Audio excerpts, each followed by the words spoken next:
నా సాక్ష్యం ఏంటంటే, నేను పోయిన నెలలో శుక్రవారం ఇక్కడ జ్వరంతో వచ్చి కూర్చున్నా.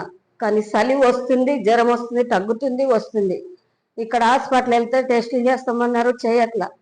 ఆ రోజు బాగా ఇక్కడ నుంచి ప్రార్థన చేసుకొని వెళ్ళిన తర్వాత పడుకున్నాను. చలి ఇంకా మామూలు విపరీతమైన చలి వచ్చింది. పద్మ గారిని 2 గంటల సమయంలో లేపి, వదిన ఇట్లా చలి వస్తుందంటే అయ్యగారికి ఫోన్ చేసి ప్రార్థన చేసిండు. ఏమి కాదమ్మా, భయపడకు, ఏసు రక్తమే జయం అనుకొని చెప్పిన తర్వాత అనుకొని భయం వేసింది. అయినా కూడా అట్లా అనుకున్నాను, నాలో భయం మొదలైపోయింది. ఆ భయంతో ఇంట్లో పడుకోకుండా పద్మ వాళ్ళ ఇంట్లో వెళ్ళి పడుకున్నా. తెల్లవారు ఇంకా ఎక్కువైపోయేసరికి మా వదిన వాళ్ళకి ఫోన్ చేస్తే వాళ్ళు తీసుకెళ్ళి అక్కడ హాస్పిటల్కి తీసుకెళ్ళి వెంటనే టైఫాయిడ్, మలేరియా, తర్వాత బెడ్ లో ఇన్ఫెక్షన్, రక్తం అస్సలు లేదని రిపోర్ట్లు వచ్చినాయి. అసలు నాకు నేనే బ్రతికి నిలబడ్డానంటే అది దేవుడి కృపే, కానీ నాది ఏమి కూడా లేదు.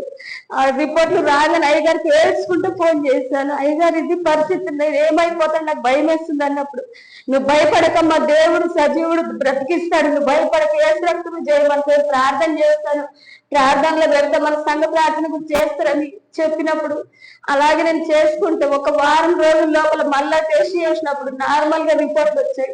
ఇదంతా దేవుడు చేసిన కార్యం కాబట్టి దేవుడు మీరు అందరూ నా గురించి ప్రార్థన చేయండి. చిన్న సాక్ష్యం దేవుడు దీవించిన కాక.